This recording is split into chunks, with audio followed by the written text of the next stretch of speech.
Émission des maîtres ascensionnés, Mère Marie, le 16 octobre 2020. Chaque personne peut guérir, néanmoins pour que la guérison soit permanente, il faut être prêt à changer de comportement.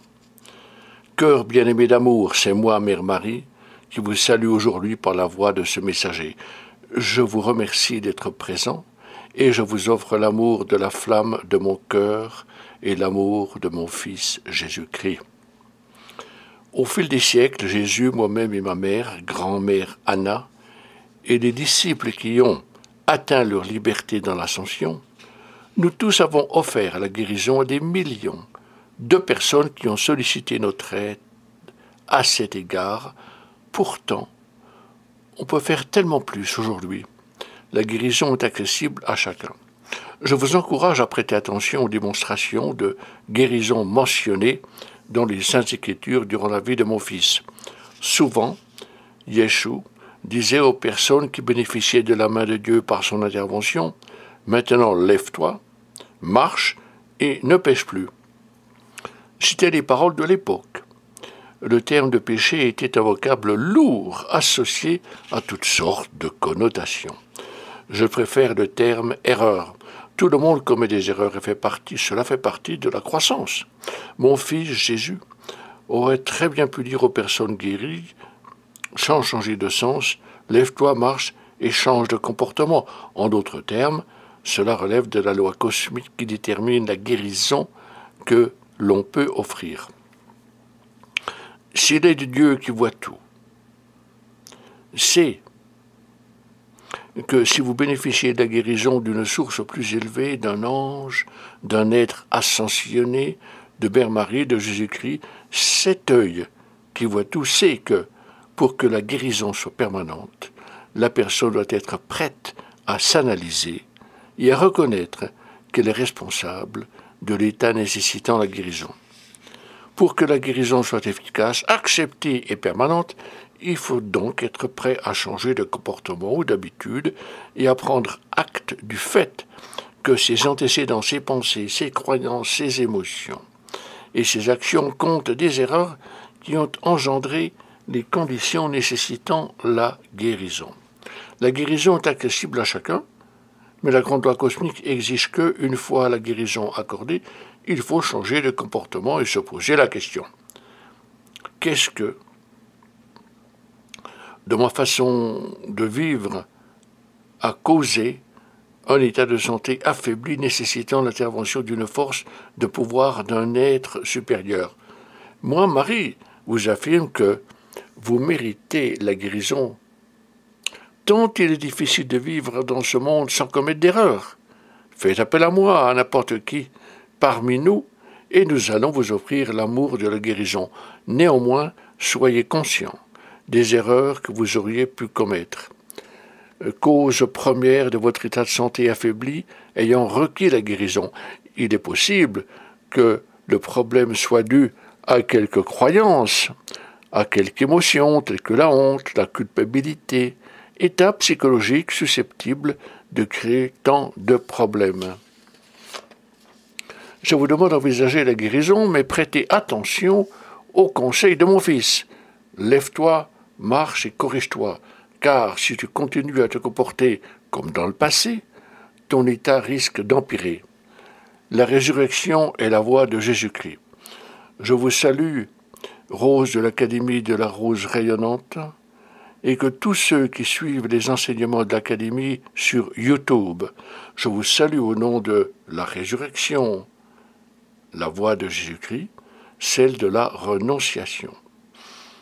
Une voie qui nous fait découvrir le héros intérieur, au fond de notre conscience. Il s'agit d'un être magnifique, la présence divine individualisée, le vrai moi. Chacun peut entrer en contact avec ce moi divin par des études, l'éveil et la méditation.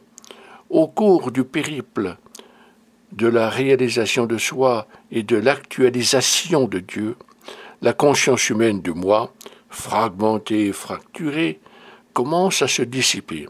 C'est alors que le vrai moi, le seul engendré, commence à se manifester en une conscience supérieure parfois appelée la conscience christique. Je suis éternellement reconnaissante envers Mère Marie, Merakasha, pour avoir offert les enseignements de l'arbre de vie et mis sur pied l'Académie de la Rose rayonnante. À cette époque lointaine, mon fils quitta notre famille pour entreprendre un long voyage sous la tutelle du Seigneur Maitreya à destination de l'école de mystère située dans l'Himalaya, où il s'initia aux enseignements de l'arbre de vie. À la suite de ses études, il devint le vrai moi divin, ce qu'il démontra par la suite. Je vous félicite tous de vous être réveillés à la vérité de votre existence, à la vérité de la création et à la vérité de l'univers proprement dit. Durant l'éveil, on a le sentiment qu'il y a tant à découvrir, tant de révélations à recevoir. Pourtant, en relativement peu de temps, on se rend compte de l'expression de la grande sagesse du vrai moi divin en son esprit, suivie de la prise de conscience de vérités encore plus profondes, vérités à être réalisées et vécues. Peut-être que pendant ces quelques minutes, on peut aborder la notion de savoir supérieur ou de sagesse du point de vue d'une profonde compréhension de la vérité expliquée. Aujourd'hui, j'aimerais vous rappeler qu'une plus grande assistance vous est accessible une fois que vous avez découvert les ressources infinies de la vie, universellement présentes. C'est alors que, ayant accepté et intégré cette réalité, ces pouvoirs supérieurs, vous pouvez recevoir les nombreuses ressources de la création. Cœur bien-aimé, tous n'ont pas accepté de s'engager sur la voie de la spiritualité, mais je sais pertinemment que la croissance spirituelle est l'activité la plus naturelle sous-tendant l'évolution de notre univers.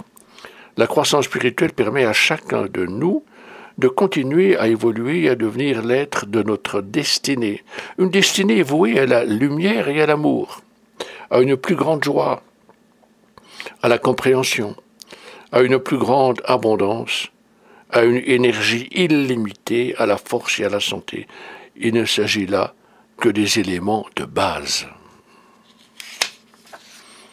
Le fait de comprendre les lois de l'énergie, les lois de l'esprit et de la matière, de la causalité, les lois du pardon, de la rédemption, de l'attraction, fait partie de notre évolution. Et dès lors que nous évoluons spirituellement, nous, et donc tout initié et tout adepte, se rend compte que les seules limites, les seuls jugements auxquels nous sommes confrontés sont ceux que nous construisons, modelés par nos croyances. L'univers ne nous juge pas, ni n'impose de contraintes. Telle est la vérité. Si l'on veut atteindre une évolution spirituelle illimitée, il est impératif de se débarrasser de tout sentiment de petitesse, de toute croyance religieuse ancienne, de toute croyance en un châtiment divin. En vérité, il n'est pas nécessaire d'invoquer une source supérieure, telle qu'un Père céleste ou une Mère céleste, ou mon propre Fils Jésus-Christ, pour être pardonné. Toutefois, il existe une loi de l'indulgence et de la rédemption pour les erreurs que vous avez commises. La plus importante loi naturelle dans notre univers est la loi de la causalité. Cœur bien-aimé, la plus importante loi naturelle de notre univers est la loi de la causalité. Si vous n'aimez pas les effets, les expériences de votre existence, il vous faut prendre acte du fait que vous êtes l'auteur des causes de ces effets, qui ont leurs racines dans vos attitudes, dans vos approches erronées face à la vie. La loi de l'indulgence n'est pas appliquée par notre Créateur, le Père céleste ou la Mère céleste. Elle est appliquée par chaque personne et relève de la responsabilité de chacun de se pardonner à soi-même lorsque l'on commet des erreurs, de façon que l'on puisse continuer à évoluer. Cœur précieux, j'aimerais vous parler des infinies ressources de la vie, car si vous ignorez leur existence et ne les acceptez pas consciemment, ne les intégrez pas, n'acceptez pas leur bénédiction, vous n'y avez pas accès. Par exemple, parlons de la substance composant votre corps physique. Elle comprend certains éléments. les pouvoirs de la nature et les forces des éléments, non seulement c'est lié à Mère Nature, mais également à votre corps. Aujourd'hui, le corps des êtres humains est devenu toxique, au-delà des effets délétères causés par la pandémie. Et cette toxicité résulte d'une accumulation de longue date. Elle est attribuable à la pollution, à l'empoisonnement des sols, de l'eau, de l'air, à la présence de produits chimiques dans les aliments. Un grand nombre de personnes de par le monde ont entamé un traitement de désintoxication. Sinon, les gens tombent malades. Une situation d'autant plus dangereuse en raison de la crise virale actuelle. Il se trouve ainsi que ce sont les éléments composant le corps humain qui deviennent toxiques. Ce sont eux qui doivent être guéris. Vous pouvez faire appel à moi ou à mon fils. Donnez-nous 10 minutes. Étendez-vous et demandez-nous de vous guérir. Toutefois, il est indiqué de changer de régime alimentaire si l'on veut un rétablissement permanent. Concernant les éléments composant le corps contenant des toxines, des poisons, de l'aide existe dans l'atmosphère, mais invisible au regard des êtres humains. Il s'agit d'une aide omniprésente, qui a sa source dans un autre monde, considérée comme invisible, mais pas vraiment. Pour être perçu, il exige une vision plus fine et se situe au-delà du monde physique. Il se compose d'un nombre infini de particules, des particules de vie que vous pouvez mobiliser dans votre vie, dans votre corps physique et ainsi améliorer votre santé. Il ne s'agit que d'un exemple. Laissez-vous envahir par le souffle sacré et accueillez les rivières cosmiques de la substance vitale. L'univers est parcouru de milliards et de milliards de rivières de substance vitale. Il s'agit d'un élément puissant, un élément mère, de la substance mère, de tous les éléments remplissant le cosmos et l'atmosphère, de l'élément d'Akasha. Une fois que vous avez pris acte de cette vérité, vous pouvez prendre place calmement et vous rappeler intérieurement le caractère sacré du souffle. Accueillez-vous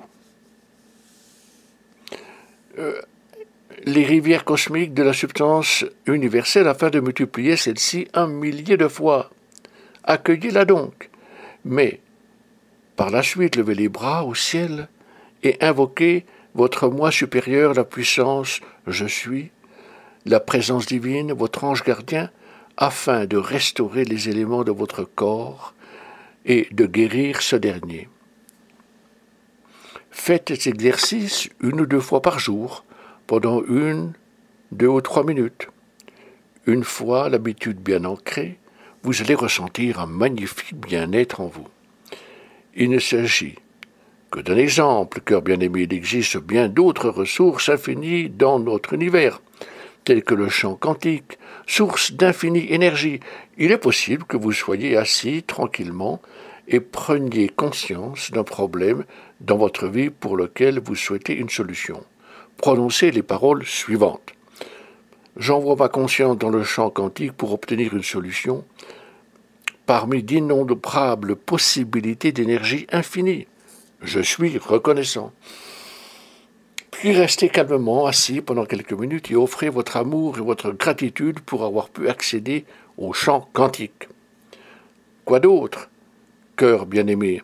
Il y a aussi la musique des sphères célestes, dans tout le cosmos. Cette musique se fait entendre dans tous les systèmes de monde, les galaxies, les soleils, les grands soleils centraux. La musique harmonieuse des hautes sphères offre l'équilibre et un mouvement divin dans tous les systèmes planétaires régis par les anges de la musique des sphères célestes. Vous pourriez aussi vous asseoir calmement un instant, accueillir la présence de la musique des sphères célestes dans tout le cosmos. Faites appel aux anges de la musique des sphères célestes, afin de vous laisser envahir par cette musique édifiante, harmonieuse et aux effets profonds. Invitez-la à passer par les pores de votre peau et dans la structure de votre corps, afin de contribuer à la vigueur, à la santé, à l'énergie, à la vitalité et à la mobilité de ce dernier. Puis offrez vos bénédictions à la musique des sphères célestes et remerciez les anges qui vous ont fait ce don. Imprégnez-vous de cette musique pendant quelques minutes. Par ailleurs, il en est plusieurs parmi vous qui savent que le modèle de la fleur de vie existe dans la totalité de l'univers. Cependant, faites-vous souvent appel à ces lignes de force magnétiques. Elles consistent en rayons de lumière et d'amour. À n'importe quel moment, vous pouvez vous asseoir tranquillement et vous concentrer sur ces lignes de force et demander à votre ange gardien de vous envelopper de ces dernières, qui alors vont former un ovale autour de vous. Demandez à votre ange gardien de faire tourbillonner ces lignes de force dans le sens des aiguilles d'une montre. Ce mouvement aura pour effet d'élever la fréquence de votre champ énergétique, de vos champs énergétiques, ainsi que des éléments du cerveau, du corps, de votre corps mental et du corps émotif. Souvenez-vous, au cœur précieux, que le modèle de la fleur de vie est constitué de rayons de lumière électronique et de rayons magnétiques d'amour. À tout moment, vous pouvez prendre quelques instants de repos et demander à votre ange gardien de vous envelopper de la fleur de vie, d'en faire un ovale tourbillonnant et demander à votre moi divin et à l'ange de le placer autour de vous, ce qui aura pour résultat de déverser en vous, à travers vous et autour de vous, un puissant rayonnement divin. Ces quelques instants que nous avons passés ensemble m'ont permis de vous présenter d'infinies ressources pouvant contribuer à votre éveil. Vous voyez ainsi l'avantage de réserver quelques minutes à l'accueil de dons uniques. Le monde a besoin de vous. À vous tous qui avez fait tout votre possible pour évoluer spirituellement, je vous dis que le monde a besoin de vous. L'humanité amorce une ère de grand éveil. Que votre lumière, votre amour et votre compassion bénissent toute la vie sur terre et déploient toute leur magnificence. Honorez tous les êtres humains, quelle que soit leur religion ou leur croyance. Au nom de mon Fils, Jésus-Christ, au nom de l'autorité de mon être ascensionné, de Mère Marie, je vous bénis et vous offre l'amour de la flamme de mon cœur. Adonai, Adonai, Adonai, précieux cœur d'amour.